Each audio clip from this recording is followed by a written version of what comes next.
ये कितना सुंदर पदार्थ है कि मनुष्य से इसके जीवन मरण का संबंध है। बच्चा जब पैदा होता है शुरू से ही और आखिर तक पंचगव्य में इसका काम आता है।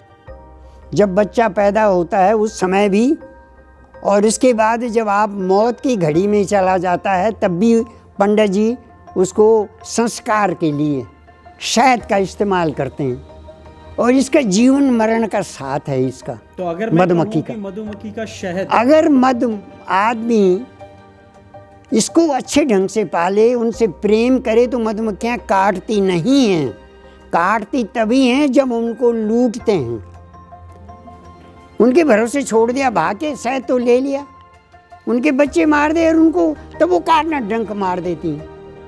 तो अगर दादाजी हम ये कहें कि आधुनिक समाज में या धरती पर अगर मधुमक्खी के शहद को हम अमृत बोले तो कोई गलत नहीं है। बहुत आवश्यक है ये बहुत अच्छी चीज़ है और दीर्घ जीवन का बड़ा भारी साधन है।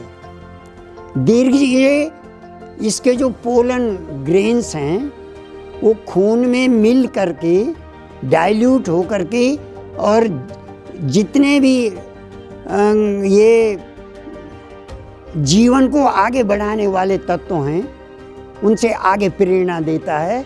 और आदमी पहले आपने सुना होगा कि ऋषि मुनि हजारों सालों तक रहते थे।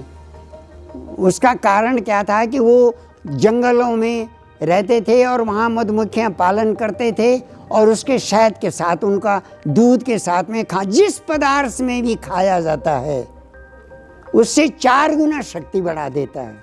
तो शहद का दादाजी आप हमें बताएंगे कि शहद को एक पर्टिकुलर यानी दूध के साथ या पानी के साथ किस तरह से लेना चाहिए? आप किसी भी चीज़ में खाएं उसे। आप पानी में भी, जो जवान लड़के हैं, धावक हैं, वो जब वो दौड़ने की ट्रेनिंग करते हैं तो उससे पहले उनको अपना ये है कि वो अगर शहद के 1 चम्मच 2 चम्मच खा के और पानी में पी करके तो उनकी स्टेमिना बढ़ जाती है और वो लंबे टाइम तक और दौड़ सकते हैं उसमें। तो शहद का इस्तेमाल स्टेमिना बढ़ाने के लिए, आपका शक्ति बढ़ाने के लिए इस्तेमाल किया जाता है, और दीर्घ जीवन के लिए, पाचन क्रिया को ठीक करता है। सबसे बड़ी चीज़ है कि पाचन क्रिया को, पेट के जितने विकृत चीज़ें हैं उनको उसमें, क्योंकि इसमें ग्लूकोज है।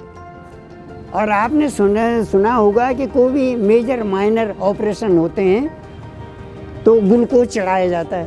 बिल्कुल बिल्कुल दादाजी, ये ईश्वर ने नेचुरल उसमें दे रखा है कि ग्लूकोज इसके ऑलरेडी है। तो आदमी को इसके कहते हैं, हमारे उसमें ये है कि 1 spoonful of honey keeps doctor away. Doctor, अगर जो मनुष्य जिंदगी भर हर बार 1 चम्मच भी शहद का खाएगा तो उसको बुढ़ापा नहीं आता है। हजारों वर्ष हमारे ऋषि मुनि रहते थे और वहाँ पर वो ये बी कीपिंग करते थे, जंगलों से लाए, खाया पिया, अपना हजारों साल तक उनकी जीवनी चलती थी।